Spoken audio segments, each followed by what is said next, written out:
Hey, this is Jay Stein, and you're watching the Dynasty Hot Seat.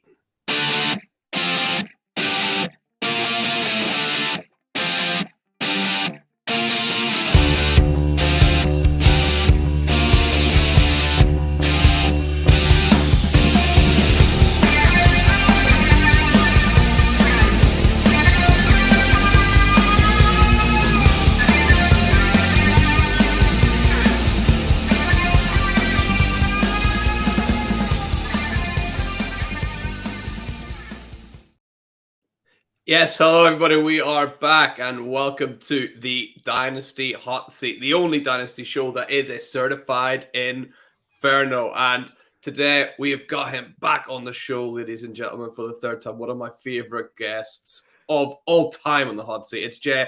Find him at Twitter @_ Jason Stein. He's back, guys. Jay, amazing to have you back on. Can't wait to start talking some Dynasty and talking some rookies with you. How are you doing, my friend? I am doing good. I'm pumped. I know everybody mentioned this, but one of the best intros in the game for a podcast. Love it, love it. I think this will be my third time on the show. Yeah. Have you had guests on three times yet so far? Oh, I think Kev White's been on like 100 times, but he's 100 times. Okay, well, I'm second then. I'm second. You're second. Yeah. I think Kev's on four appearances. Okay. So I think you're catching him. Yeah. All right, I'll come for him. We got to do a couple more so I can try and be number one here at some point. Yeah.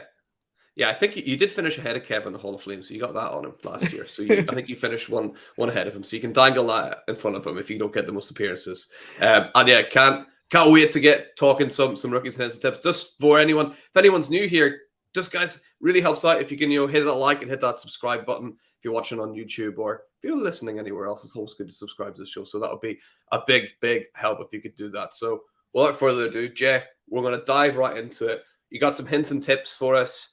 Could be linked to rookies, could be linked to this Dynasty in general. So what do you got for us today? Yeah, I'm going to do three. Actually, you know me, I'll probably do more than that, but I'm going to try to do three 2023 rookie hints and tips. So nice. The first one I'm going to do is, when we're talking about rookie evaluation, draft capital is important. And what do people mean by draft capital? So for draft capital for quarterbacks, we're talking about first round quarterbacks. And then for running backs, wide receivers, and tight ends, we're talking about day 2 or better. So for rounds 1, 2, or 3 for those positions. And the point here is that if you are able to get draft capital, that means teams have invested time and something into you, and it gives you more opportunity and more chances later on. As opposed to somebody that has a hit from somewhere in the 4th round to the 7th round, there's always this looming threat behind you that you could be replaced by somebody that they do invest in the 1st through 3rd rounds for running backs, wide receivers, and tight ends. So when you're going through your process and we go through the NFL draft and we see which guys are drafted in what places, and you figure out draft capital, the majority of your time should be spent on those guys that are picked rounds 1 through 3 and try and figure out where the hits are there in that group. In the other group, in the rounds 4 through 7, you're going to have some hits. There are going to be some guys that do well, but the hit rate is so much lower than those guys that go in the 1st through 3rd rounds for running backs, wide receivers, and tight ends, and 1st round for quarterbacks. Yeah, I think that's absolutely spot on. Like, you can just imagine like a team planning around the draft, like what we're going to do in those, 1st, 2nd, 3rd round guys. They're probably thinking this is someone that we are going to be able to start, day 1 coming into next year. As you kind of slip down the draft, people are just kind of maybe thinking like, oh, that guy's still there. It's like, oh, he might be good. He might have a chance. And then they have to really light it on fire during, the original camps in the summer and things like that. They have to really, hit the ground running. This is so much harder for them to break through. And yeah, every now and again you get like Isaiah Pacheco or whatever that does slam through. But I mean, even he only really got a chance because, Clyde Edwards-Helaire got injured. Ronald Jones was a flop, that just things had to happen for him to even get that chance. Yeah, exactly. So if you go through last year and you think about the guys, there's 56, 57, 60 guys that were taken 4th through 7th round that fit that sort of quarterback, wide receiver, tight end, running back mold. And there's a couple guys that I think actually became fantasy relevant, but from that perspective, I think um, even them, people will be concerned about them being replaced. So Damian Pierce is one, Yep. Isaiah Pacheco, that's one, Tyler Algier, that's one, Yep. Sam Howell and Brock Purdy. I think those guys. Sam Howell didn't have a lot of rookie value throughout the season, but once he started to start some games, and then the Washington Reds Commanders talked about them sort of going with them, running with him next year. Maybe he has a little bit of fantasy value. Brock Purdy obviously came on pretty strong there, and then Romeo Dubs was another Yeah. who was fairly successful early on. But there's so many players that we spent so much time evaluating on. I'll give you an example. So, like in the fourth round alone, we had Kate Otten, Damian Pierce, Dan Bellinger, Zamir White, Isaiah Spiller, Arik Ezukma, Pierre Strong, Charlie Kolar, Jake Ferguson, Hassan Haskins, Romeo Dubs, Bailey Zappi, Calvin Austin, Isaiah Likely. There's probably a couple other ones that I'm forgetting, but that's just fourth round Yeah. alone. And all these guys, except for your maybe like deepest dynasty leagues, are Yeah. not really fantasy relevant. And for the most part, probably won't be going forward. And so to spend Yeah. just so much time trying to figure out who's going to be the hit in those groups, I think your time's better spent on those guys that actually do get the draft capital, figuring out Yeah. who are going to be the hits of those guys. Yeah, think about the man hours spent studying Isaiah Spiller alone. Like just hundreds of hours combined across the whole like fantasy community. And yeah, he's just done absolutely nothing. And it's like, cool. All that time just wasted. Yeah, exactly. So yeah, that's the Yeah. first one. The second one Yeah. is don't double count traits in the evaluation process. Okay. So we know Jalen Hyatt is fast. This happens every year.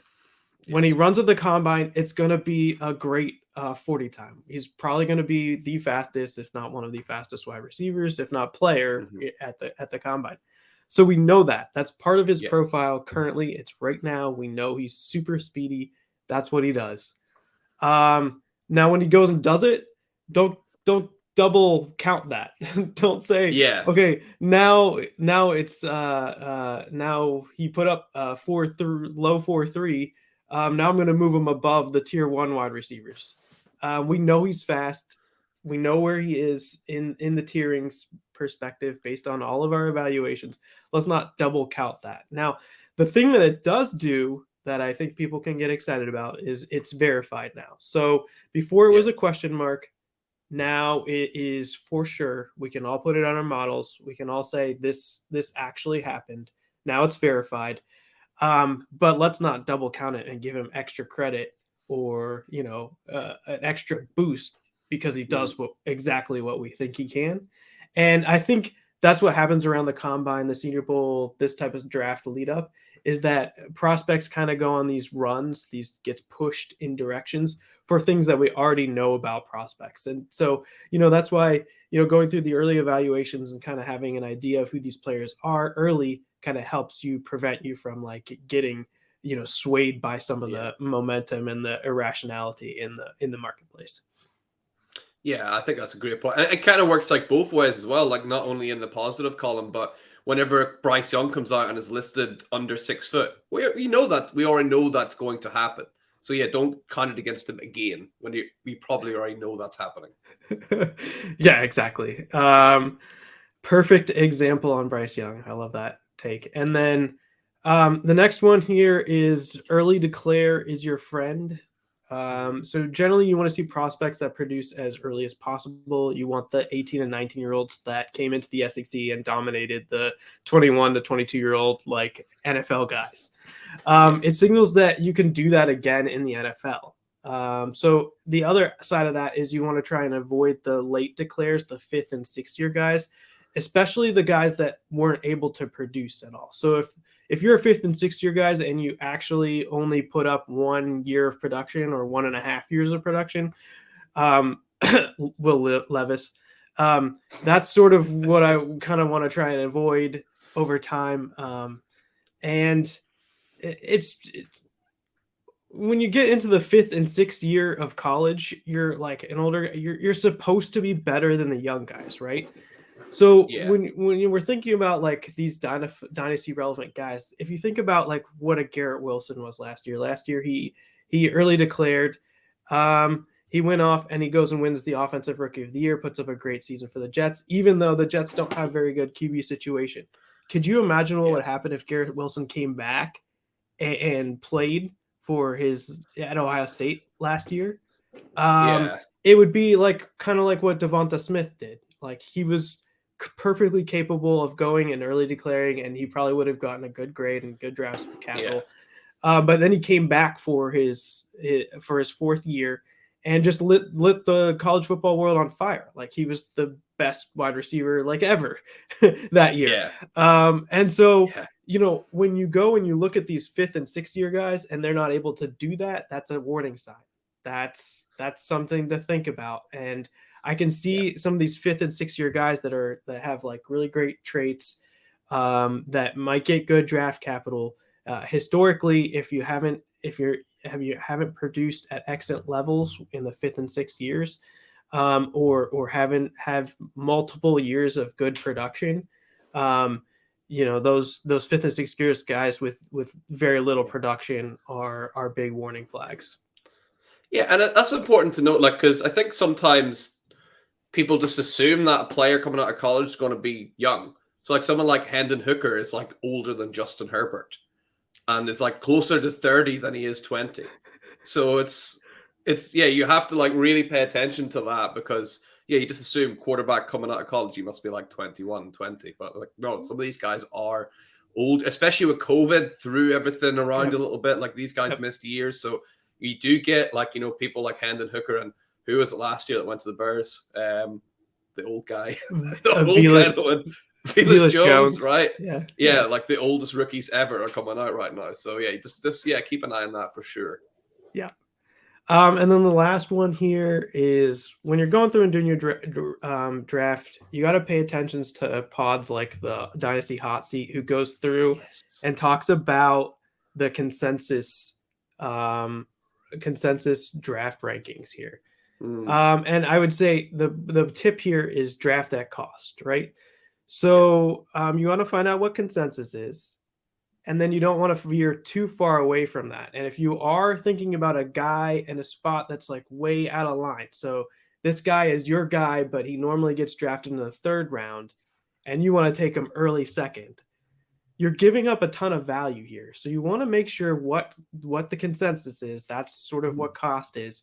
You want to make sure you're not veering too far away from what cost is. And the way that you do that is you manipulate the draft board in your favor. So you're trading in and out of spots to make sure you're still getting the guy that you want, but also collecting some extra on top of that so that you can yeah, get your guy, but also like reap the value of where you are in the draft. So just making sure you pay attention to the Dynasty Hot Seat and grab those consensus rookie draft rankings, or mhm, rookie draft results, and then sort of playing the board from there and making sure you're always sort of understanding what cost is and then drafting at ish or close to cost. yeah. Absolutely agree. It's been really fascinating to gather all of the ADP from all these different mock drafts going around. Like some guys going really really high, some guys going like really low, and yeah, eventually when the all levels out, like the last episode we did, the top 6 guys all stayed in the exact same position. So the dust is kind of starting to settle a little bit, I think, on some of these guys. But we'll see where we end up then with your mock draft, Jess. So let's pull up the board here, and thank you so much once again for those awesome tips. But we've got our board ready up here. We'll just mute it so we're not getting that little noise. And Jay, we're going to go through. We're going to make all of these picks, and you're going to do this in bunches. You were saying, right? So we're going to maybe do 5, 6 at a time, get them all locked in, and then we'll talk about them as a collective big group. Yeah, Yeah, let's do that. that sounds perfect to me. All right, so I pick one. I mean, do we? Yeah, I'm going to guess who you're going to pick, but unless you're going to Yeah, shock me. yeah. So let's go Bijan, Yep, then CJ, yep, then Bryce, yep. then Gibbs, Yep. and then JSN. Yes. Now that I And we'll believe, go one more. Let's go yeah, Quentin Johnston. interesting. So that is almost exactly what the top six was in my last sort of combined ADP. I think the only difference is Quentin Johnson sneaking ahead of Jordan Addison. So let's go through these guys. I'll let you choose Yeah. who do you want to start with there. All these guys, I mean, amazing talents. So let's talk through them. Yeah, so I think Bijan, for most leagues, I think probably 80-90% is probably going to go at the 1.01. Yeah. The in obviously in one QB, but then also in Superflex as well. Mhm. There will be some, because CJ and Bryce Young are probably going to go early in the first round. They're probably going to go to positions where they'll be playing early. If you're in a deep super flex league where you have the quarterback need, I can Mhm. understand why you take a quarterback there at one. But from a value perspective, I think um, Bijan gets you the most value. So I think that's important to take him. He's one of the better running back prospects we've seen come out a while. There's I like to look at the numbers. There's no boxes that he doesn't check here. Yeah. So he produced every year he was in college. He meets all the size metrics. He's going to get draft capital. I mean, this is like a sure kind of thing, barring any type of injury. And the thing is if you go out on the market and you use this 1.01 and you like put it in for KTC, you can actually get a fairly decent level quarterback in Superflex as well.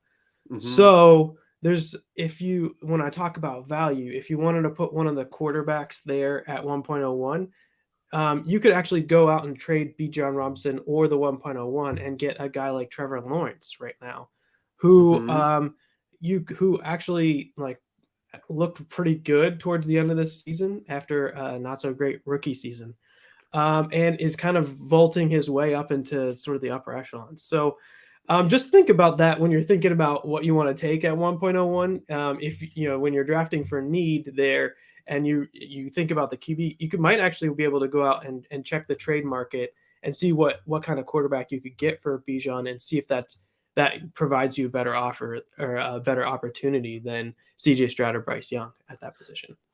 Yeah, I love it. I'm taking Trevor Lawrence over Bijan Robinson all day in a super flex league. Just like the longevity alone, like Bijan Robinson could be in the Hall of Fame and Trevor Lawrence still playing. Like it's just that kind of distance that quarterbacks go now. So yeah, I'll be taking Trevor Lawrence, and yeah, if you can get a quarterback of that value, then go for it. It is interesting. Like right now, Bijan Robinson, you could make an argument that he's actually the dynasty running back one without even ever playing a snap. So his value weirdly might never be higher than it is right now before he's even been drafted. So it's like, do you take advantage of that and try and trade him and get a haul for him, or if you're a contender, then do you keep him? But the odds on you being a contender and also having the 1-1 are so slim that the right move probably is to sell the 1-1. Like, because by the time your team's ready, Bijan might not even be relevant anymore. Yeah, that's the low risk option. And like you're not selling the 1-1 for the 1-2 and like a late first or something like that. That's No. that's not what you want. Back in the day when running backs had a extreme valuation, and the guys like Saquon Barkley were going for like 2 or 3 first round picks. Yeah. Now we've sort of devalued, sort of like the NFL, this running back position. Yeah. Um, through I would say various things, but um, Saquon might be sort of Bijan might be sort of a resurgence of some of that value you can I grab think so. from the running back position. I'd argue actually last season, Jonathan Taylor, you were able to do something like that. So if you Hmm. took Jonathan Taylor, at that point he was pretty close to the 1.01. In Superflex, you had the 3 QBs going before him. But Yeah. even then, sometimes people were kind of reaching and pushing Jonathan Taylor above some of those QBs. Mhm. And so you were able to do something like that last year. I think if you're looking back on it, you'd say if you were to accomplish like a sell of Jonathan Taylor for a bunch of great assets, you'd be looking back at that and feeling pretty good this year. Yeah. But yeah, I do agree with you. I think Bijan will probably be the dynasty running back number one here going forward, at least early on. And I don't see anybody sort of coming for that crown. I think he fits like I think he will get that premium valuation. I think there will be like this gap between him and the rest of the running backs Yeah. when it comes to like looking at things like KTC, and so you might be able to take advantage of some of that in your leagues. But yeah, I think let's when I talk about drafting at cost, this is what I mean. I mean, you gotta make sure you understand what the value of Bijan Robinson is inside Yeah. this rookie draft, but then also outside of the rookie draft. Yeah, absolutely. Like, yeah, it's. I can't wait to see what happens. I can't wait to see where he lands. Like, because there is potential for his value to go up even more. Like, if he lands it like in the perfect kind of spot, but we'll have to wait and see. So we love Bijan Robinson, of course, and let's It's nothing but perfect. If he goes in the first yeah, round to a good spot and then puts up a good season, like yeah, it's like the valuation is just could skyrocket. There's nothing yeah, that this guy hasn't done perfectly yet so far. yeah. Yeah, absolutely. Can't QBs. wait to see him play. Yeah, the QB. This is the most interesting part I think so Yeah. far I've seen on the show is this whole CJ Stroud versus Bryce Young versus these other guys kind of argument. Well, from what I've seen, CJ Stroud is starting to pull ahead of Bryce Young. You've sort of shown that here, taking it before. So what is it you like more about Stroud than Bryce Young, or are they I'd actually 1A 1B for you? I'd say they're more 1A, 1B. I'd say they're both excellent. I think they'll both be pretty successful in the NFL. Mhm. They're not like the top tiers that we've seen in years past, like a Justin Fields, Trevor Lawrence tier group. I don't think they're Mhm. quite there, and largely that's because of the rushing capability. So um, I don't think either of these guys demonstrated in college that they would be sort of like that Konami code Yeah. type of players. So for me, and I've been we in the at the Devi Royale, me and Kevin Coleman at Du Bois 22, we did a CJ Stroud versus Bryce Young podcast. This was back during the season, so we were Mm. talking about it back then, trying to figure out who would want. And the gist of it is CJ Stroud has the size of a prototypical quarterback, and CJ Stroud has the metrics. So if you're going Yeah. through the metrics that you pay attention to from an analytical perspective, I'm not talking about just like yards. I'm talking about the like adjusted yards per attempt. I'm talking about QBR. I'm talking about EPA per play. This all fits in CJ Stroud's favor when you're looking at them at an absolute basis. But Yeah. the gist of it is that both of them hit most of, or if not all of the metrics that you'd want to see for that indicate successfulness in the NFL. Yeah. So they're both good. I think they'll both be acceptable or both be good NFL players. I think CJ Stroud gets just like that little bit of a nod towards just being slightly better on an absolute basis, but they're both meeting all the thresholds of what you'd want to see, except for the rushing piece of Yeah. that. The other aspect to it is when you go through all like the film grading, most people that watch film are and like say PFF that gives or number grades for these players, they all lean towards Bryce Young. So Mhm. there's something that Bryce Young is showing on the field um, that maybe CJ Stroud wasn't able to show throughout his tenure at quarterback. And so I do think that there's a huge debate here Yeah. about which one should go one or two. In fantasy community, I think CJ Stroud, because of what he was able to show that last game, um, is sort of like pushing him up into that just slightly above Bryce Young perspective. Yeah. And what I mean by that last game was he was able to show that he could run the ball, something that he'd never done in Yeah. college to any extent. There were a couple instances where he took off, but for the most part, he wasn't a runner. But he was able to make that a part of a game, and we got to see what the potential there was, even though that wasn't relevant or wasn't part of his game at all Yeah. through his first 3 seasons. And so I think that is pushing him a little bit above, but honestly, it's really like we're really nitpicking between the two. I think they'll both be successful, and you should pick the guy that you want or you think's in a better situation. And I wouldn't fault either way. I mean, Mhm. I think that it could go Bryce Young or CJ Stroud. I would pencil those two in as either or, and I'd be fine with whichever one's left over. So if I'm thinking about how to position myself in a draft and I need one of these Mhm. QBs and I know they're going to go 2 and 3, I'm fine not paying the premium for 2. I'd rather pay a little bit less premium and get 3 and then Yeah. just grab whichever one falls to 3. Yeah, they're really, really fascinating. And that's kind of like digging more to like the tape of them both. Like I really like CJ Stroud. He seems like a safe like pair of hands, really. I seen someone compare him on Twitter to like, I don't know if this is a great comparison, but they were kind of saying it in a negative way. They were like, oh, CJ Stroud is like Kirk Cousins. I'm like, I'll take it like a 20-something-year-old Kirk Cousins, a quarterback in the first Yeah. round. I'll take that. Like if he has a career like Kirk Cousins, you've absolutely smashed in that pick. Like, yeah. So I think he'd be quite good there. Bryce Young, he seems to have a little bit more of that, I don't know how to call it, like that kind of magic dust about him, right? He kind of has Yep. that kind of big kind of how did he do that play in his locker a little bit more.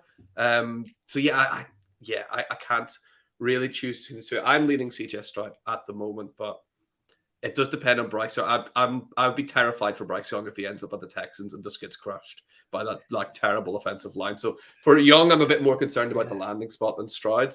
But let's get on to one of my favorite players in this draft. It's the running back 2 you picked here. It's Jahmyr Gibbs. Let's talk Yeah. about him a little bit.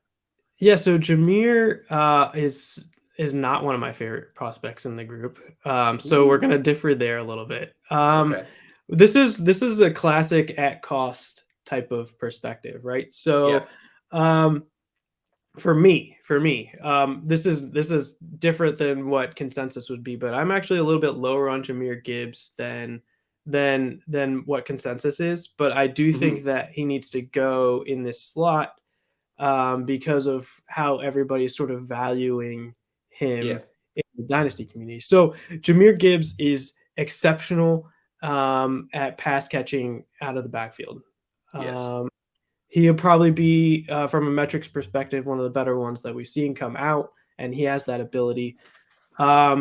He, when you look at stuff like rush yards over expected and some other things, he doesn't like show that he is throughout college that he's a good runner of the football.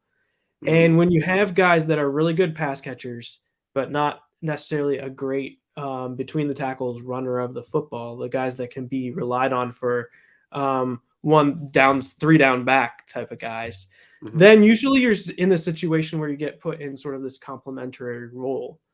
And so, like the classic example that sort of played out this year is like DeAndre Swift, Yeah.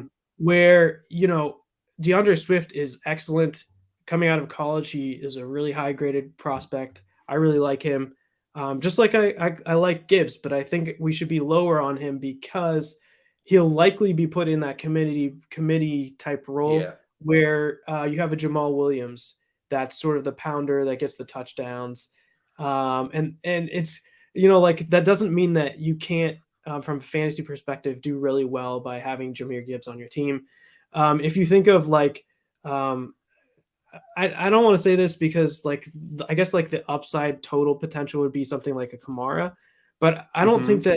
that Gibbs has shown that yet. Maybe he will, but hasn't Mhm. shown the 3 down capability of what a Kamara can offer. And even Kamara throughout his years has had like a decent complement. You'd had Mark Ingram, Yeah. you'd had Latavius Murray throughout that process, and he was able to still put up fantasy points, and that definitely can happen with Jahmyr Gibbs.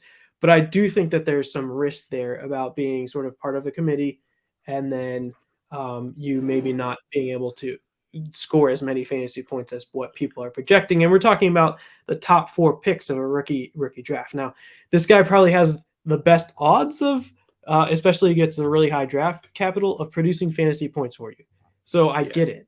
I understand why we're here at 4, and that's why I have him at 4. But for my particular purposes, I would probably be lower on him. I'd probably be moving out of that spot to somewhere else in the draft to try and capture some value and maybe get a guy like at the wide receiver position or Mhm. somebody else that could maybe have the potential to be that like feature back, 3-down back that also has pass catching upside later on in the draft.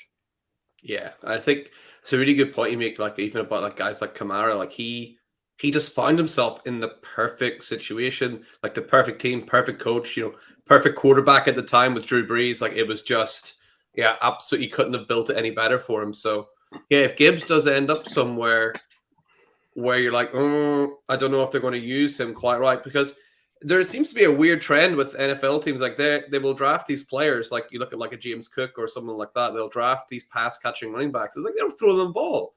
It's like the Raiders didn't throw Josh Jacobs the ball at all until like this year. It's like, what is going? Why do you even draft him then? So there's a weird tendency for NFL teams to do that. So yeah, that is a really good point about Gibbs. I hope that he can end up in a good situation.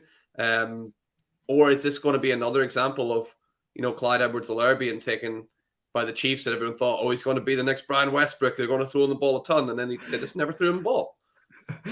Yeah, well, I think Gibbs is a significantly better prospect than Clyde Yeah. Edwards-Helaire, but like that whole like landing spot, like a debate that happens after players get drafted. So if he gets in this like incredible situation where if he goes to the Chiefs, he's gonna get pushed up like tons, and that always happens. But like so, for instance, if you were to say Jahmyr Gibbs is basically a DeAndre Swift, let's call him that. Maybe he's a little bit better, maybe he's not, but let's call him. Would you rather have like a Garrett Wilson or a Chris Olave or one of those 2022 wide receiver hits than Jahmyr Gibbs? Because you could probably trade the 1.04 for one of those like excellent rookies from last year, rookie wide receivers, or trade back in this draft and maybe grab a wide receiver that you think could get to that level, and then a little extra. So.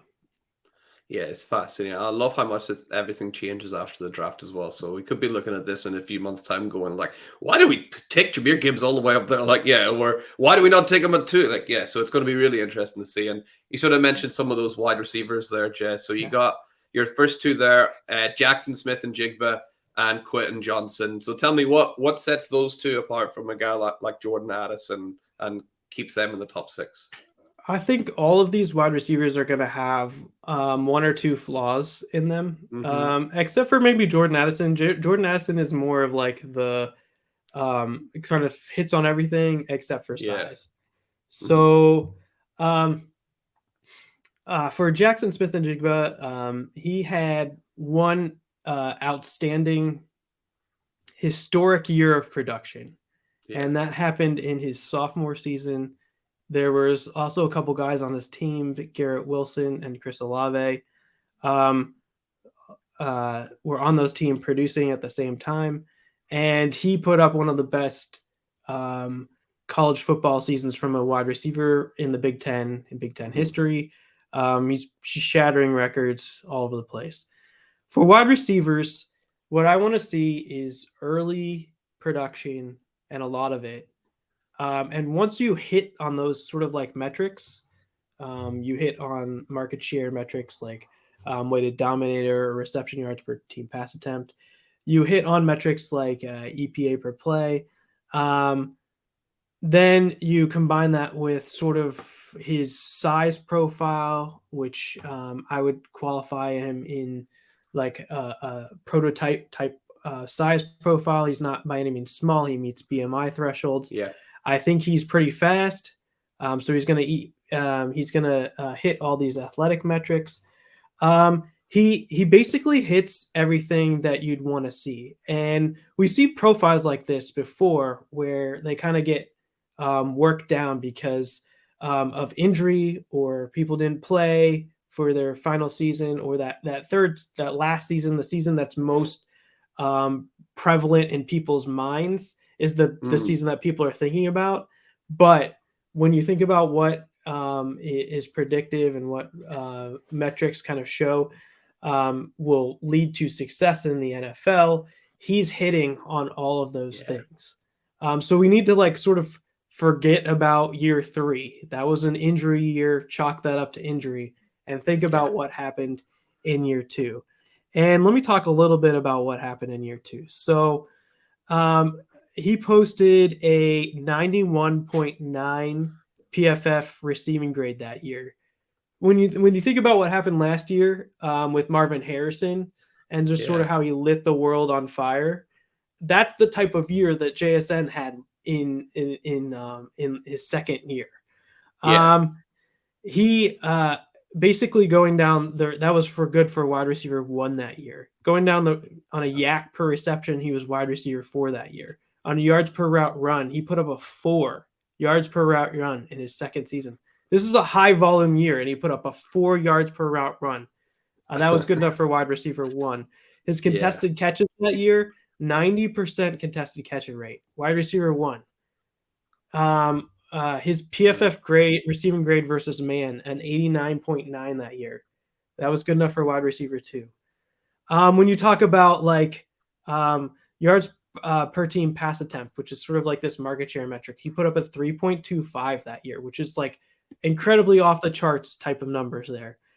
His dominator that year on a games adjusted basis from a weighted dominator perspective was a 30%. That barely meets the thresholds, that upper thresholds that I'm looking for. I'm looking for yeah, yeah. 20% in year 1s and 2, and 30% sometime throughout his career on a games adjusted dominator rating. So he hits all that targets. He has a 1.16 EPA per play. Anything above 1, it's awesome. I mean, this Wow. guy doesn't doesn't leave any of the boxes unchecked. The only thing that happened was he didn't have a very good third year because of Yeah. injury. So uh, let's forget about the third year. This guy, Yeah. in my opinion, is wide receiver 1, checks all the boxes. People talk about, well, does he have that versatility? Is he just going to be a slot guy? I don't really care about that. I think he'll earn you a ton of fantasy points next year if you have him on your squad. Yeah. And we can't understate, like we talked about, obviously Marvin Harrison Jr. having that amazing year this year, but he was like going up against guys like Ibuka and then like people coming in and coming out, right? Where Jackson Smith and Jigba had Chris Olave and Garrett Wilson to try and split the share with, and he still had a historic season like that. And yeah, I'm a big believer in Jackson Smith and Jigba. I think if he had, what's the best way to phrase? If he had the season he had 2 years ago, this season, then we'd be talking about him up even ahead of some of these quarterbacks potentially because it was, yeah, like you said, historically good. So I'm a Yeah. big believer in Jackson Smith and Jigba. And then Quentin Johnson, the next guy on your board, obviously prototypical big guy, very skinny legs for a big guy. I'll say that. But apart from that, what do you like about Quentin Johnson? Yeah, so he has wide receiver 1 traits in a in Yeah, a, a wide receiver draft where most of these wide receivers, we're going to talk about a bunch of them here, sort of are of that beta variety. They're either too skinny or too short, or yeah, they don't fit the typical mold. A lot of these guys will probably end up mhm, playing in the slot. Quentin Johnston is sort of that alpha white outside guy. yeah, And so that stands out. He has this yak ability. So once he gets the ball in his hands, he's got the speed to run by you. He's yeah, probably not necessarily running through you. We're not talking about like AJ Brown here, but yeah. he's fast. He's super fast. So he's got the size, the speed, athleticism. I think he gets the draft capital. The one area, because a lot of his production did come on deep passes, but this last year they were able to show sort of on PFF his targets were able to like space out between short, medium, and deep. But a lot of his production does come from the deep passes. I wish he would have been a better contested catch guy.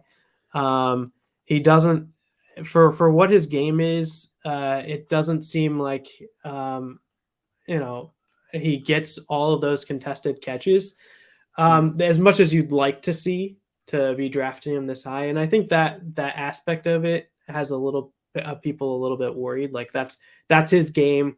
yeah. why isn't he get? But if most of his passes are coming with a high average depth of target, your catch rate on those things is not going to be as high just by nature of how it works, as opposed to the guys that are catching the ball 9 yards down the field or something like that. Yeah. He's catching the ball much further down the field. So but there are a few examples where he goes up and gets it that give you this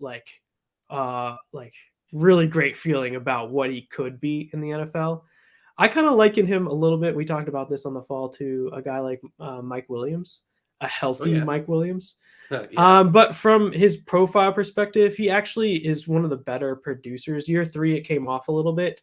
But in years 1 and 2, he outproduced very early, and you have to games adjust this. So like a COVID year, there was stuff going on, and then there's some injuries in there as well. So if you games adjust everything, he looks like actually one of the better producers than if you don't games adjust everything. And then you have that size perspective, which is offering something a little different than the rest of the wide receivers. And I think that's, if he gets the draft capital, I think that's what kind of is like setting him above the guys like Jordan Addison and some of the other smaller guys.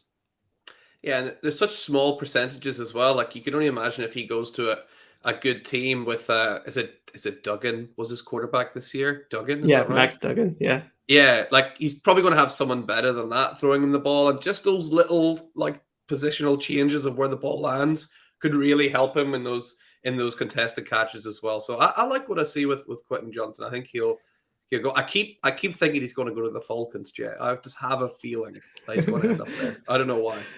The Falcons are it's an interesting squad. They have drafted the last 2 drafts in the first round. It was Kyle Pitts and then Drake London, right? They're building big guys. I think they're doing that on purpose. Yeah. So it'd be interesting to see how they go. I'm not sure exactly about the quarterback situation there and how that all plays out, and so that's like a worry point for if your fantasy players go to the Falcons to like kind of think about. But like they seem to be building something interesting there.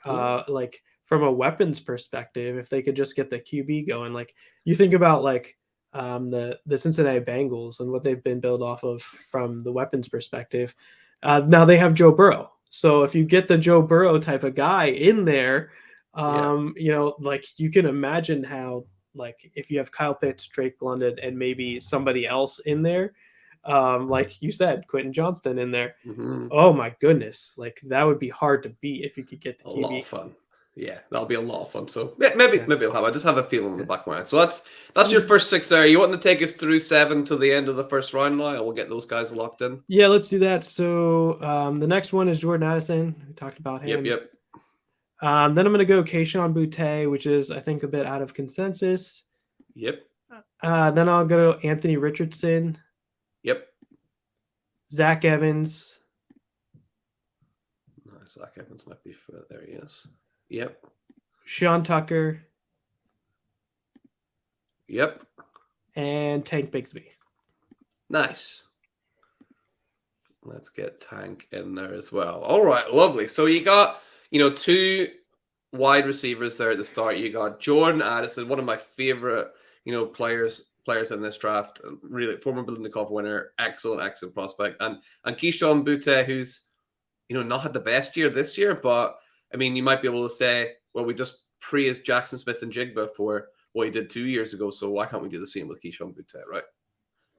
Yeah, exactly. Jordan Addison is a pretty safe bet. There's nothing to not like about him. He's a little smaller, but I feel very safe with Jordan Addison in the first round. If that's what you're looking for, that makes a lot of sense. Go with him. Yeah.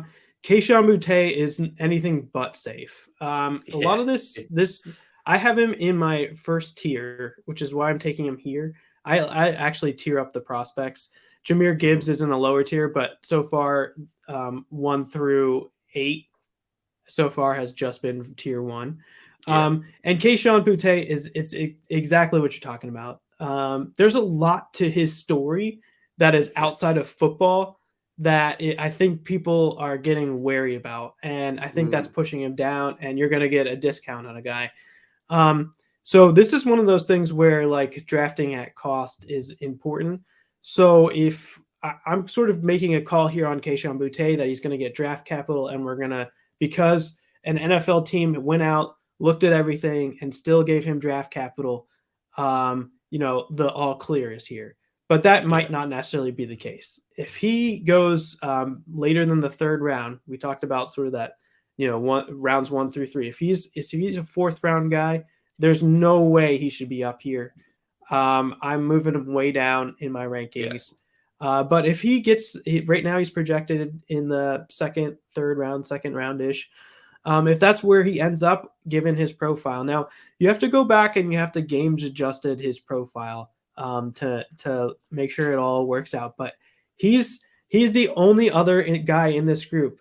So like I'm putting Jackson Smith and Jigma in this tier. I'm putting Quentin Johnston and I'm putting Keishon Butte that has the size metrics that I'm looking for, that alpha quality, where you can actually go and be an alpha, a one wide receiver one in there. And I think because he has that ability, because he has the potential, that he should be higher in people's drafts where they draft him than he currently is going.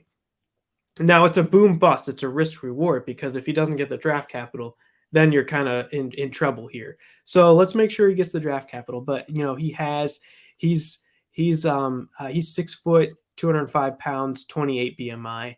It's like a very good size profile. Yeah.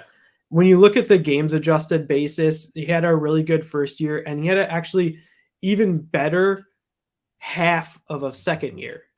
That half of a second year, which everybody discounts because he spent half the year injured, where then he ended up having 2 ankle surgeries, I think it was, or 2 leg surgeries before he was able to come back his year 3. Year 3 was just such a weird year. You have a new coach coming in, which maybe you didn't necessarily vibe with. And then once you started playing, it never really clicked. And there were flashes, but it never really was anything. But he came back and he played. So there is a little bit of something to that. He could have actually, if he sat out year 3, just said, I'm going to get ready for the draft, kind of like we've seen in the past, I think people would be looking at him. Maybe he wouldn't have had some of like the coaching drama or some of the other rumor drama that's going around out there. And we would just be looking at his first year and a half of production and saying, wow, that was really good. And like get rid of the filter of what happened in year 3. There are other players that have his production profile that got crushed because of like injury or other things going around. Like a guy that comes to mind is DK Metcalf, which ended up going at the end of the second round, but had kind of this like similar production profile, similar. I'm not saying they're the same player at all, but like they're kind of meeting all the same sort of thresholds and kind of get pushed down right before the draft, but like have that wide receiver one alpha like ability in there. And if he goes to the right situation, I think he's the one guy that I'd be a little bit higher on sort of making that bet if that's the case. Yeah, he's the kind of guy that I could just see someone like Mike Tomlin taking a chance on him, right? Like him maybe going to the Steelers and maybe replacing that gap they have at wide receiver with Claypool leaving. And just they always like to have those 3 kind of guys there, right? So I think he'd be an interesting fit there. Mike Tomlin obviously very good at getting players' heads straight and like getting them to focus. So I like that for him. So be interested to see where he lands. And you're right, if he slides to past the third round, then you're really like alarm bells have to start ringing for Butte, definitely. And you got one quarterback and then 3 running backs here next. So let's talk about Anthony Richardson then, the guy that he's kind of like 4 seasons in one day kind of quarterback, right? You kind of see a little bit of everything, the good, the bad in each game. So talk to me about Anthony Richardson. That's a great way of phrasing it. I like that. I think so notice I didn't have Will Levis in here. Kevin Coleman and I did a debate of Anthony Richardson versus Will Levis in our W Royale Patreon podcast pretty fairly early on. So like you can you can go out and see I was a sort of an early Anthony Richardson over Will Levis type of guy, pretty early in the process. So this is both guys have great tools. So when we're talking about tools thresholds, both of them have pretty good arms. They're big guys. You can see what type of quarterback they can be in the NFL. So let's leave that out of the argument. Will Levis is he a fifth year or sixth year? He's a fifth year guy. His first 3 years were at Penn State, where he ended up losing the job to Sean Clifford. And then in year 4, he transfers to Kentucky and has his best season. And then year 5, he had an okay season, but not a great season by any means. Anthony Richardson, he's a 3-year guy. So, I give you those hints and tips. I'd rather take a shot on the first round early declare than the fifth year guy that's a first rounder that didn't really produce much. So neither of these guys, Will Levis had one and maybe a half of year, one real decent year, and then another half a year of good production. Anthony Richardson, he didn't really have that great of production.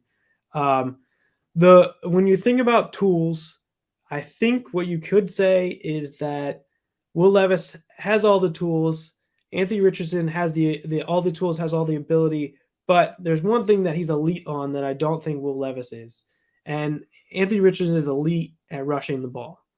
Will Levis can get it done, but Anthony Richardson is different from a rushing the ball perspective. This is like trying to tackle Derrick Henry.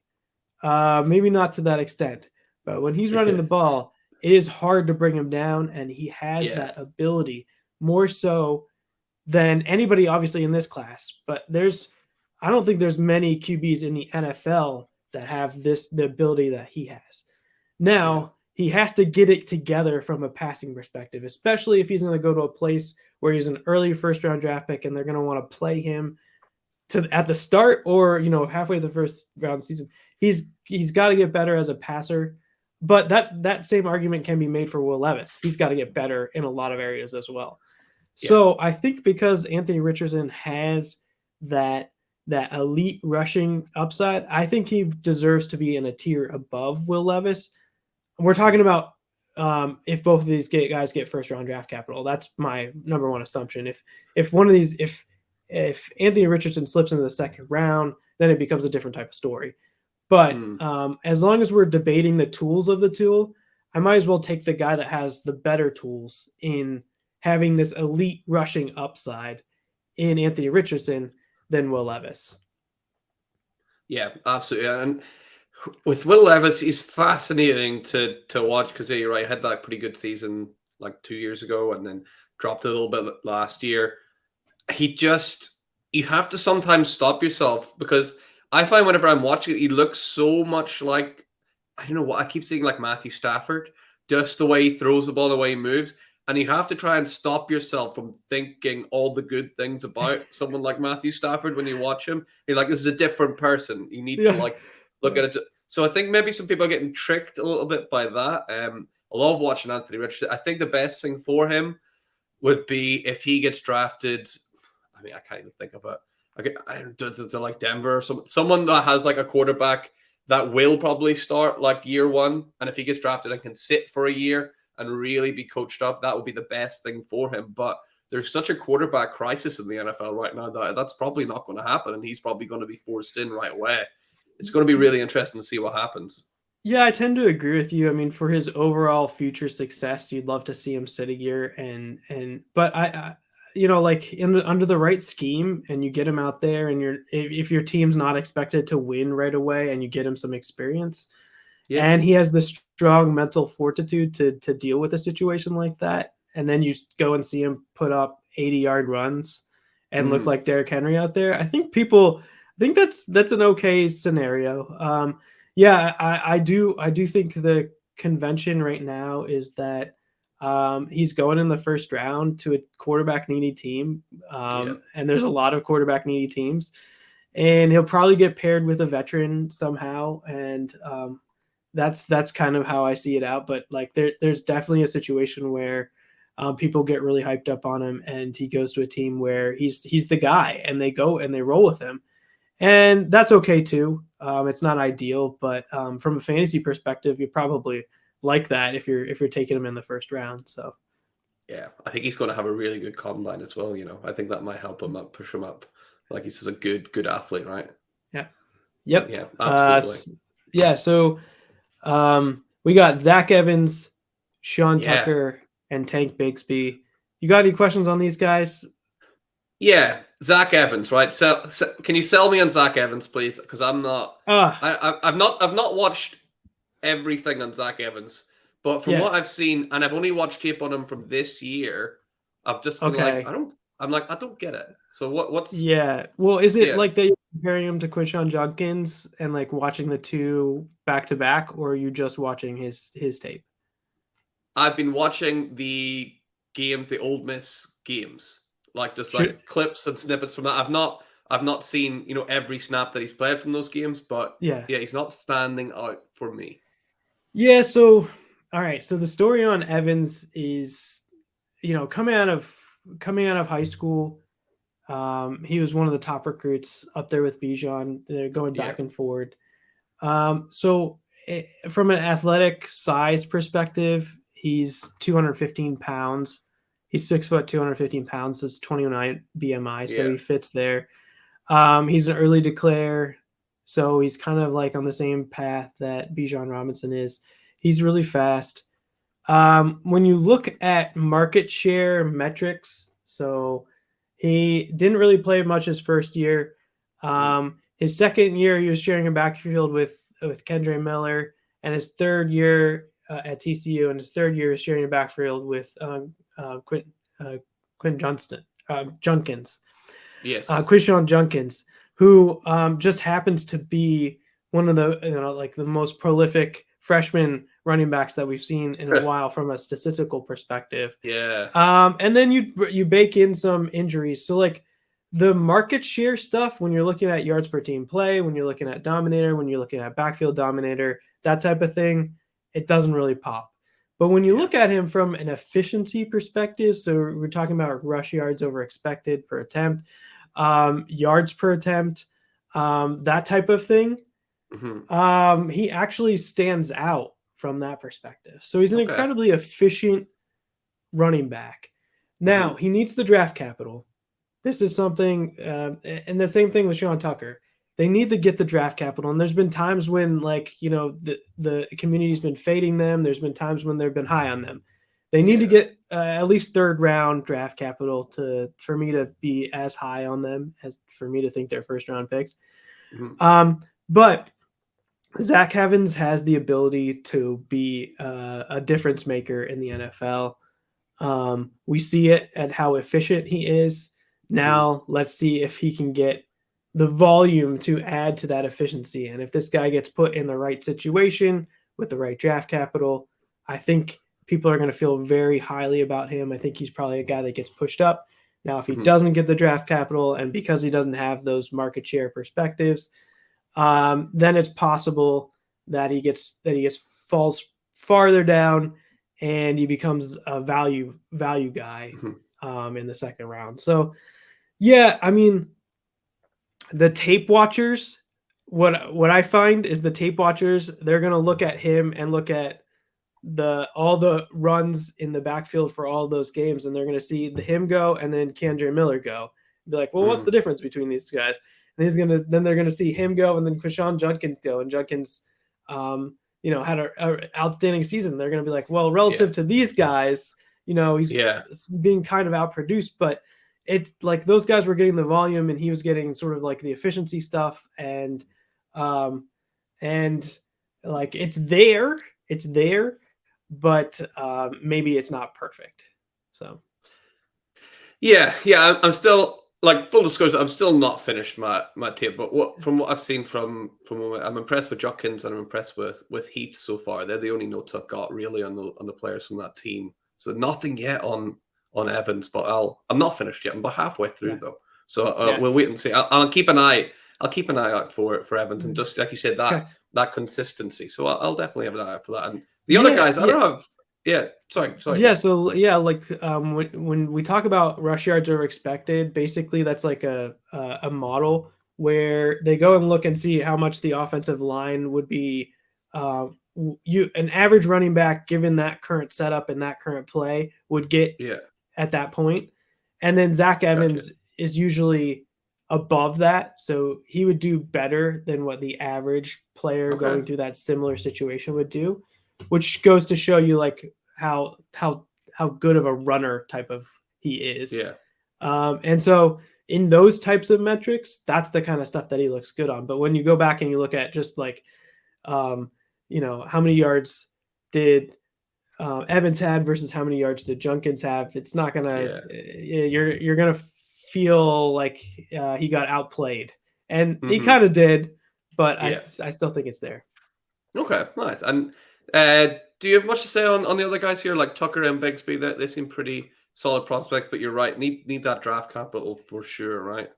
Yeah, I'll go quick. Tucker meets a lot of the metrics that I like. Hmm. I think he'll get size. I think he'll run really fast. He's a former track Yeah. guy. Yeah. People are down on him. Maybe like level of competition. It's the film guys that are down on him. So maybe if you watch him, you can tell me what it is. Hmm. But from a numbers wise, he looks pretty good. Tank Bigsby is like interesting story. I think he's become a little bit of a value now. Like I don't think he's in the top tier. Yeah. He's a little bit smaller.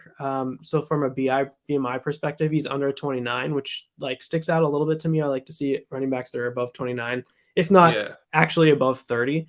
But Hmm. from a production perspective, he looked pretty good in year one. Year two was okay. Year three was like a little bit of a down year. So when we talk about like, um, um, looking at the lens of just 1 year, people can Hmm. feel like they're a little bit down on Tank, but I think he can handle a 3 down role in the NFL. So I think that might differentiate him from some of the other guys.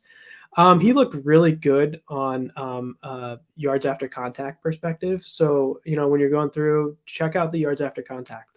Yeah. That he put up a good year three. I think he had 4.16 was his number for this year. Um, and one other thing that stood out was he had a good breakout percentage, so 15 plus yard runs. What Hmm. I thought was interesting, like he was one of the top guys at with a 15 plus yards runs. So um, good things from Tank Bigsby. I'm pretty high on him. I got him in the Yeah. first round. I'm not sure where consensus exactly is on him. It's probably in this range, but I like him. Again, with all three of these running backs, we want to see the draft capital for those guys. Yeah. Yeah. The more I watch Tank Bigsby, the more I'm coming away impressed. Actually, like he has that short level speed, and I can't remember exactly the stat, but I read something about like he's one of the best in college at turning a 10-yard run into a 20-yard run. Like the percentage of times that he gets to 10 yards, he gets to 20, more often than a lot of other college players do. So I really like what I see, and I just love the amount.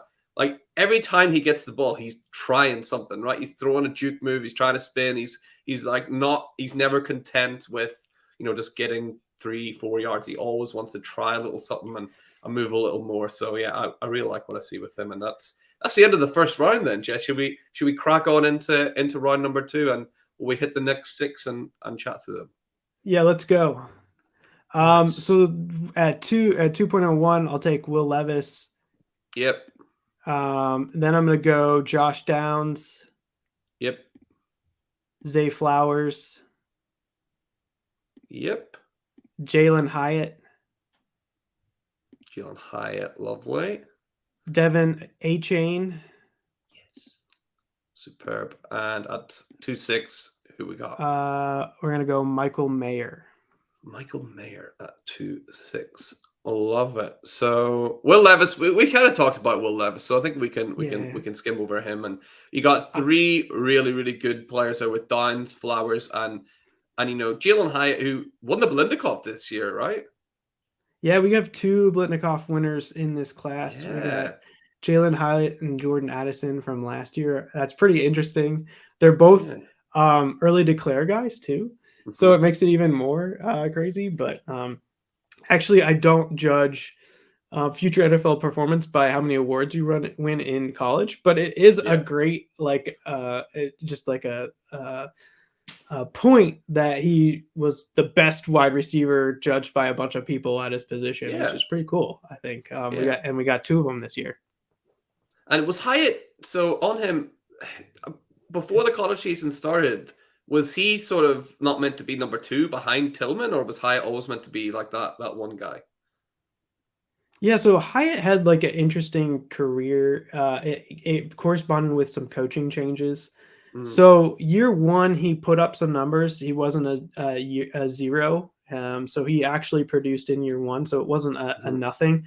Actually, one guy that he gets comped to a lot is Jameson Williams, and I think they're a little bit different.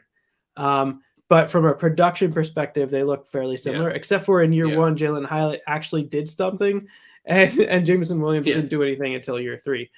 Yeah. But they're similar because they're speed guys, and year three they just went off, and Yeah. year one and two they didn't hit everything. But Hyatt actually did do some stuff in year one. Year two, there was a coaching change. Velus Jones and Cedric Tillman were a huge part of that offense. Yeah. He was kind of like the left out guy.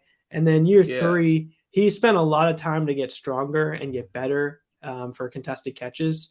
He Mhm. put on some weight, and he really popped off in year three. Um, he's probably the fastest wide receiver in this class. I think so. Um, he has just one season of excellent production. So, like we talked about, Mhm. he excelled at yak per reception, and it wasn't like running through players; it was running by players.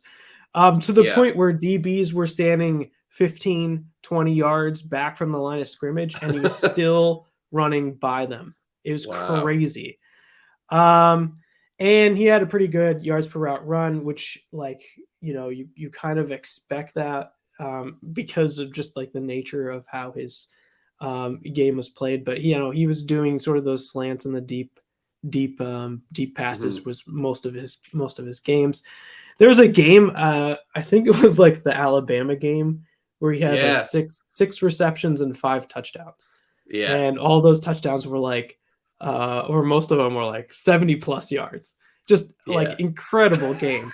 And that's the type of thing that you're thinking about when you get Jalen Hyatt. And Jalen Hyatt, he's now being talked about as in the first round. Something I look at is the mock draft database to find out like where these guys are projected. Yeah. Yeah, so he's getting that first round buzz now. We know he's going to Mhm. be the fastest guy. We see it year in and year out where the NFL values that speed, that differentiation. Where when they're coming up with their game plans, there's a guy that they'll have to account for in a certain Mhm. way that will maybe make other guys get open and open up your offense a little bit better. And he has that ability Yeah. to like be a focal point of a defense where you always have to account for where he's at, because he can use that speed and just run right by you. And I think the NFL will value that, and which means that he'll probably get taken in the first or second round. So when you're thinking about, like where you want to select him in your rookie drafts, that has to be now. If he's a first round wide receiver and he gets taken in a great landing spot, I don't Yeah. imagine that he'll be around here at 2.04. I think we're going to No. push him into the first round, Yeah. and so that's kind of how I'm thinking about where he is. I like the profiles of a Josh Downs and a Zay Flowers a little bit more, although. Mhm. But I think because Jalen Hyatt's probably going to get that first round draft capital, I want to keep him in the same cluster, in the same range of those guys in case he starts getting pushed up. And then Yeah. really quickly on Will Levis, like I am against Will Levis. I have him down here in the second round, which he never really is. He usually No. goes a lot higher than this. That's my point. I'd rather have Anthony Richardson over Will Levis. I'd avoid taking Will Levis in your rookie drafts. That's my perspective. That's how I view Mhm. the situation. The older guy that didn't really produce much and we're relying on tools, maybe it works out, but it'd sort of be like that outlier scenario that where it works. Yeah. Yeah. I think I'm with you on the Richardson over Levis. at this point in time anyway. It obviously depends, where they end up. I think that's spot on. And the other two guys you got here. So Michael Mayer, I thought this is a guy that seems to be like such a safe kind of prospect that people might just be like, you know what, I'll just take this safe guy like at the back end of the first round. But that doesn't seem to be happening. He's almost like too safe that he's going to end up just being one of these like tight ends in the mush. Like after you get like your top 3-4 guys, he's just going to be mushed in there somewhere and just become like another sort of tight end 4 to 17 kind of guy. Is that what's happening here, do you think? Yeah, so from like a prospect profile perspective, he's hits all the metrics that you look for. So he's got the size of what a typical prototype tight end is. He's early declare. He produced early. The athleticism is the question. Does he have the elite athleticism? We'll find a little bit out there in the combine. I think that could have way one way or the other. But like he on some of like the efficiency type of stuff and the way that he was used, it isn't exactly perfect. And so, the when you go through and look at all the PFF grades, because he was like a really good producer, he's going to be at the very top of an area where there's not a lot of tight end production. He was able to produce. He's an early declare. So I do think like he stands out from the rest of the group. We're seeing like guys like Dalton Kincaid and some of the other guys get pushed up. But from a production size, that type of perspective, I think Mayer does stick out. But I think you hit the nail on the head, though, is like once we get him in the NFL, does he have the elite upside to be the tight end, which gives you differentiated fantasy points at that position? And I think no. I think he's probably like that very consistent back end tight end 1 for a very long time. And in that case, when you're getting that type of player in this middle of the second round, makes sense. But I think there's a lot more upside guys that you can take at the back end of the first round that I wouldn't be drafting Mayer at the back end of the first round. I'm more thinking like he's like a mid second round type of guy, and that's how I think about the tight ends. But that's the fear. The fear is that he's just sort of this like middling, mid to back end tight end 1, but not really differentiation at the position. And with what's available in this class at this time, could you take a shot on an upside guy that could get you like RB2 numbers or, wide receiver 2 numbers or something like that at this point versus just picking from, like you said, the mush of what is mid to late tight end 1s. Yeah, I'll tell you this much, though. If he gets drafted to the Cincinnati Bengals, I'm moving him up my board, not because of the landing spot, but because Hayden Hurst is there, and that guy's got the worst luck whenever it comes to tight ends being drafted to teams he's on. So it's been Mark Andrews and then Kyle Pitts. So Michael Mayer's going to hit if he ends up with the Bengals because of the curse of Hayden Hurst. Oh, yeah, that would be perfect. Yeah, so I think Mayer is my tight end 1 of this group. Yeah. A shaky tight end 1. I think I actually, when I tier him out, I actually have him in tier 2. So I don't have any tier 1 tight ends in this group. So that's just like a point of, I've actually been pretty low on Mayer for a long time. But that was just because like people were thinking he was the best thing ever. And they were drafting him at the mid to late part of first rounds.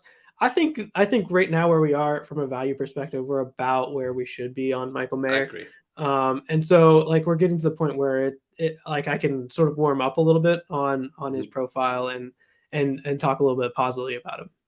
Yeah, and the only guy we got left there is Devon Etienne, right? That I love watching him play, but obviously the big question mark is the guy he's not a big guy at all, right? And not a lot of players his size and weight especially have been able to do it in the NFL. So what do you think about Etienne?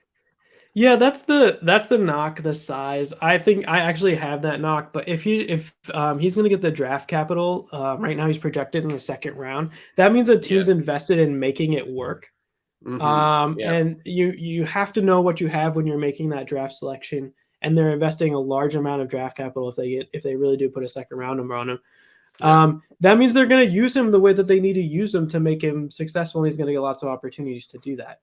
The one thing that I would say that is maybe a little bit of differentiation here is that he actually, like, from a production perspective, he's hitting most of the metrics in year 2 and 3, even the ones that are like, are you a good runner, like the rush yards over Yeah. expected, and those types of things. So, like, weirdly, even though he's really small, let's call him 185 pounds, and you're looking for running backs that are like 205 pounds or tall or heavier, like, this is that weird situation where like all the production says that he's going to be really good, but like you have to worry about what the size says.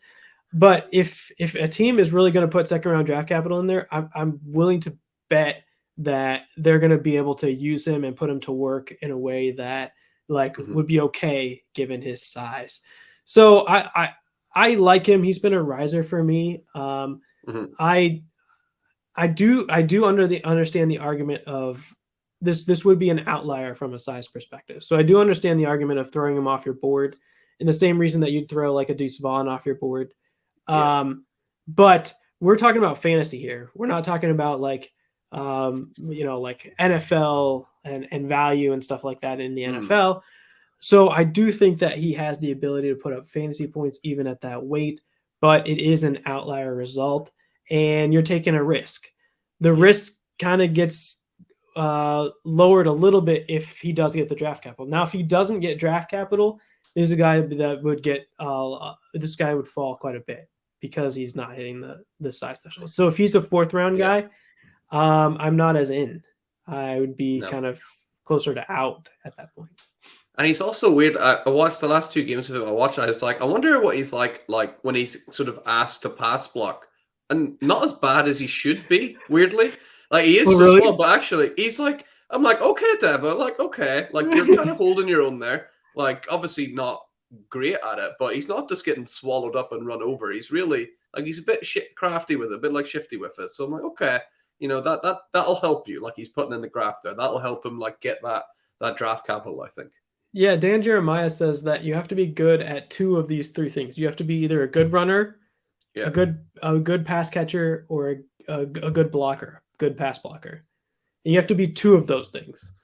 So you can be a bad pass blocker as long as you're a good runner and a good pass catcher. You can be a terrible pass catcher as long as you're a good runner and a good pass blocker. So you gotta like grab 2 of those things. As long as you got 2 of those things, you can be good. Yeah. Or he could be Bijan Robinson, who's just like got everything. I bet he can like play the guitar, and he's a good singer as well, right? I bet he can just do everything, right? This is one of those guys probably.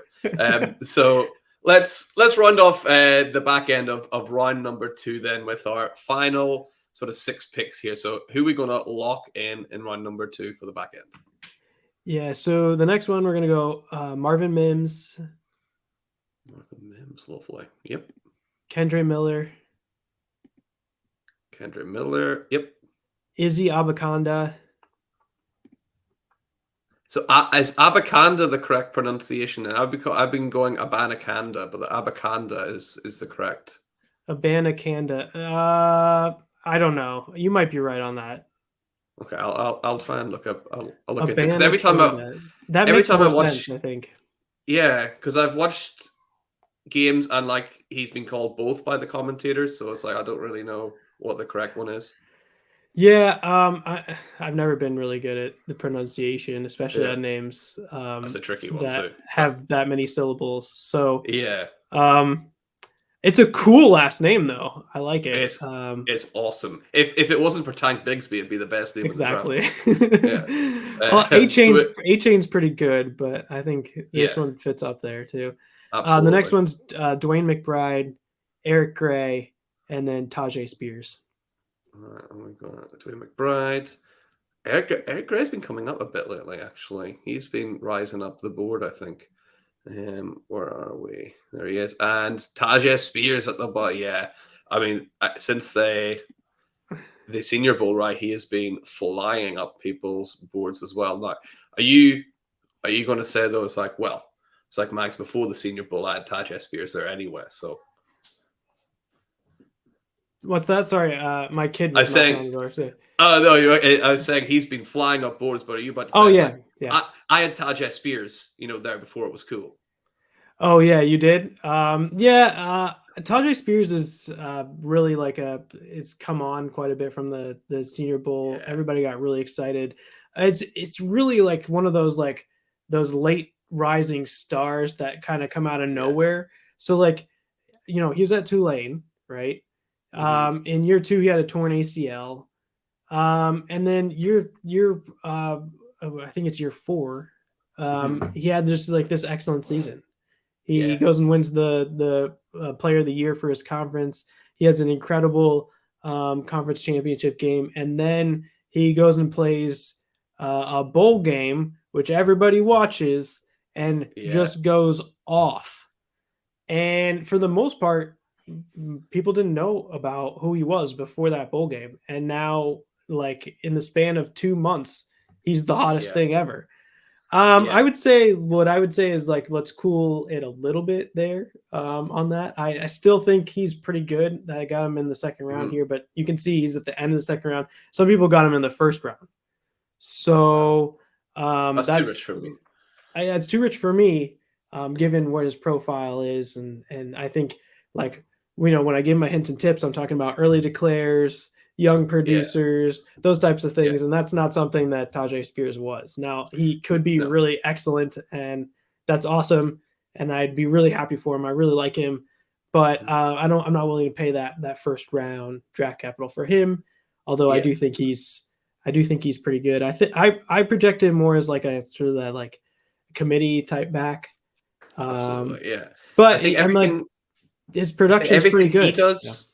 Yeah, everything he does. I'm looking at a guy like Etienne who's been taken before. I'm like, can Etienne just do everything he does a little bit better? a little bit better, a little bit faster. Maybe I don't know. Like Mm. you see these things like where he outperforms at the Senior Bowl, but like the early declares weren't given the chance to put up that type of True. stuff at the Senior Bowl. How would these early declare guys? How would these young guys look at the Yeah, Senior Bowl? They'd probably be looking even better than some of these guys. But yeah, that's the benefit of guys like Tajay Spears, what they get at the Senior yeah, Bowl. So yeah. um, the other So you've, guy, you've the other taken like guy, yeah. the other Sorry, guy Jay. I'd Go call on. out here is Marvin Mims. I'm Yes, I was higher going on to ask Marvin about Mims than most. The marvelous that. Marvin Hmm. Mims. He hits on everything except for size. So he's a smaller guy, Yeah, but he's a big play guy. He can play special yeah. teams, and he'll get you your big plays. And one of Hmm. the things that sticks out is just like him being able to do that thing. If he gets the draft capital, I think I'll be higher on him than than most.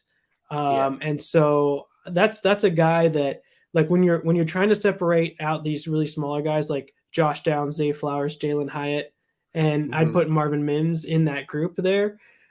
There's not like, with looking at the production profiles, there's not too much of a difference between them. So it's all going to come down to me. It's going to be draft capital, like kind of like that landing spot type of thing to figure Hmm. out how those guys all play out. Now, I have Marvin Mims sort of lower down than that cluster of guys, but I Hmm. honestly think that like I could be moving him up into that range if he gets the right Yeah. draft capital type of thing. Yeah, absolutely. And then you kind of went five running backs all in a row. A guy like Kendra Miller, he's a guy I've been watching a wee bit the last couple of days. I like him more and more.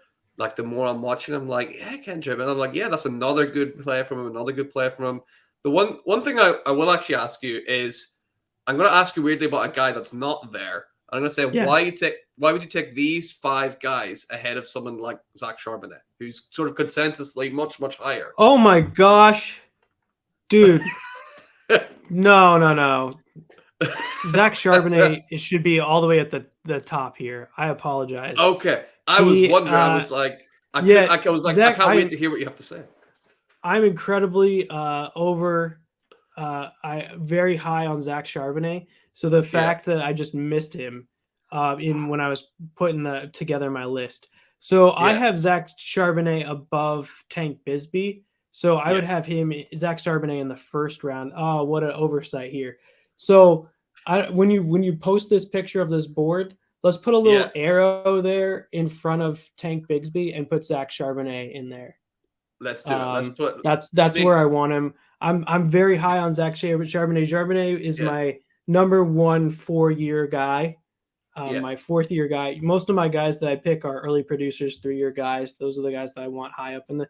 He's my top 4th-year guy here in this group. Charbonnet should be at pick 1.12, 1.11. The late first round is where Gotcha. Charbonnet should go. Apologize for the oversight. I should have had him in there. No, that's in absolutely there, fine. but yeah. I feel sorry for Tank Bigsby. In fact, why don't we say Tank Bigsby goes at 113? We'll keep him in the first round. We can't do that Yeah. for Let's Tank. yeah. 112A and 112B is Yeah. we'll go with that. Sorry. Nice. Yeah, so I'm very high on Charbonnet. Just an oversight that I missed him. He's actually on this list. I just just skipped over his name when I was saying them to you. So apologize for that. No, but yeah, so Zach Charbonnet is very good. Should be a late first round draft pick for this group. Nice, completely agree with that, and yeah, we'll get that nice little arrow in. We'll paste them in. So let's talk about the guys that we do have here. So it's Kendra Miller, we got Izzy Abanikanda, we got McBride and Gray, and then Tajay Spears we kind of spoke about. So let's go. When we start with why you've got Miller ahead of those guys, what sets him apart? Yeah, I think so. All right, so let's take a look at the early declares here. Yeah. That I'm interested in here when it gets to running backs are Kendra Miller, Deuce Vaughn, Dwayne McBride, and Izzy. How do you say it? I say Abanikanda. Abanikanda. Sure. Yeah, exactly. I'm not sure if that's correct. From those wide receivers that we're getting to this round, Marvin Mims is getting 3rd round draft capital. Then you have like Rakim Jarrett, Parker Washington, Tyler Scott. At tight end, it's Michael Mayer, Darnell Washington, and at quarterback, it's C.J. Stroud, Bryce Young, and Anthony Richardson. Obviously, you have those top end guys that I kind of left out there at running back and wide receiver. But so when I'm thinking about like Eric Gray, Dwayne McBride, Tajay Spears, I'm going with actually the early declare guys. So I'm going with the Kendra Millers, Dwayne McBride's, Izzy's as well, Abakanda's. So that's kind of how I'm thinking about like in situations where you're trying to like differentiate between one or the other. I'm thinking about the fact that they're early declares, and then the next thing like in the hints and tips would be where they fit on a draft capital perspective. So let's look at Abakanda's profile. He'll be a young prospect. I think I have him as 20 years old on draft day. He'll be above a 30 BMI.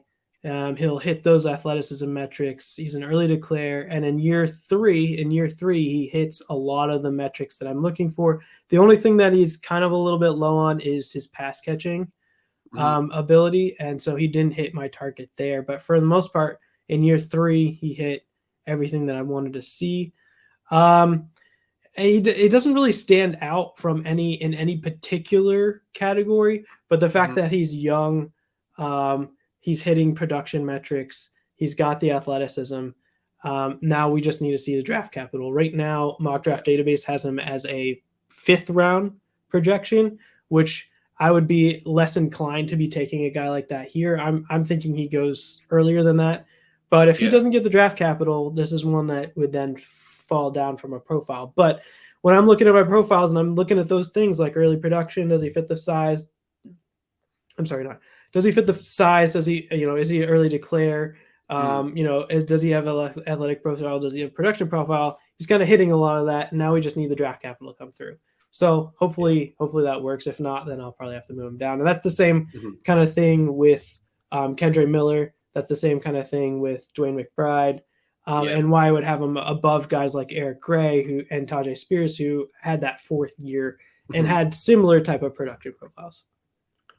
Yeah, love it. And you can just kind of see the depth at running back in this class. That's been talked about for years, obviously, but just the amount of green we can see on our screen there, it just shows you, the real depth that this class has at running back. And a lot of holes in your roster can be filled through the draft this year for sure. Yeah, agreed. The real value in this class is the tier 2 running backs. Yeah. There's a ton of them.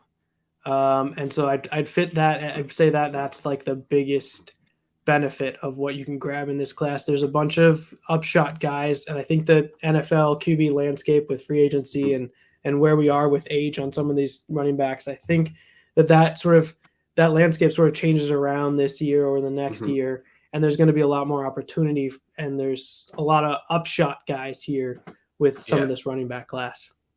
Yeah, absolutely love it. And that brings us to the end of round number 2. We were thinking about maybe going through rounds 3 and 4, but we might run a bit too long. But how about this, Jay? How about you give us one name that hasn't been drafted yet that you think might rise the most? So currently they'd be in round number 3, but give us one name that you think might sneak up into that round 2, or maybe even round 1, but probably sneak up into round 2.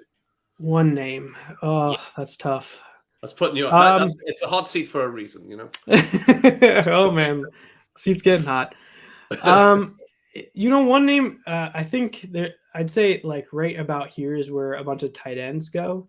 I'm a little bit higher on Darnell Washington than Dalton Kincaid, but I think there's an interesting, like in the third round, the early third round, somewhere in there, if you can grab a decent upside pass catching tight end.